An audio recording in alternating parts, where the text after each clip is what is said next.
Lisa Frankenstein. How many people died in it? Well, she hangs around a cemetery all the time. This old dead musician, like, oh, I wish I was dead like you guys. Oh, I'm so evil. I'm like the girl from Beetlejuice. I mean, her mom was murdered by an ex murderer like a year before, but, it's the 80s, so a year goes by, they don't investigate or anything, they just let it go. In real life, the husband would be going to jail for it if he did it or not. A green lightning storm happens, but she's on drugs. Who know how green it was and everything. But the movie doesn't describe this, but I presume a cemetery genie or something granted her wish, right? And he misinterpreted her request. She got like spiked with like PCP or something like that, and then she's like fine the next day. Nah, man, that would have been like 3 days or something. While she was like peeking, she ran into like her lab partner who was like being a perv, like, hey, touch my dick. No way, dude. That guy's a nerd. Well, it's 80s. Even nerds were pervs back then. She's home alone and oh my god, dude, this monster's coming at her. Oh, that was very cool. She was watching Day of the Dead. So Frankenstein monster's chasing her. She fights him off too, dude. Boom! Breaks a glass over him.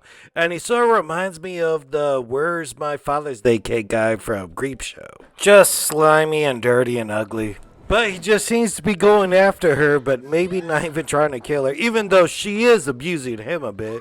Like throwing shit at him, breaking the glass. She was like trying to get away from him on the roof, but ends up like falling right on top of him. And then, after a little bit, she realizes he's not really sort of violent toward her. She finds a necklace, like, oh, I left that at the cemetery. You're from the cemetery. Oh, okay. I wish to be dead like you, not for you to come here and to be with me. Sorry about that. And they become good friends, right? I guess, she's not, attracted to him, of course, because he's like a zombie or something like that. But she bathes him and cleans him. Nothing sexual, and I don't think it can be sexual because he's not telling her yet, but he's missing a dick. I guess, it rotted off with all the other stuff. Her stepmom is such a bitch, too. She's just always sort of mean to her. He puts, worms in her cereal. She's going to school. She's, eyeing this boy. She's getting a lot of, confidence. But then, the mom confronts her in front of the closet, smacks her around a bit. But Frank isn't taking that and bashes her in the head with the sewing machine. At first, she's like, oh my god, I can't believe we killed her. And now they're like, well, I guess we gotta take her somewhere and chop up her body. It's the 80s. You could totally get away with murder, dude. No one has phones or anything. And the dangerous thing was, she liked it. It's like real murder, dude. You murder one person, you get a hit of it. You're like, oh man, that's good. Then she remembers, hey, remember that boy who was like, touch my dick? Hey, Frank, I think you need a hand, so let's go get a hand from him. She lures the boy into the graveyard and they cut off his hand, but then he starts running around and he kills him anyway. And what I don't get is well, if Frank was missing a hand and a dick, you might as well get this dick from him too, if that's what you're going to do. You sew it on and then you get inside this tanning booth and everything. It'll probably work, and it does. There you go. Anything you're missing, kill somebody, sew it on, zap it in the tanning booth.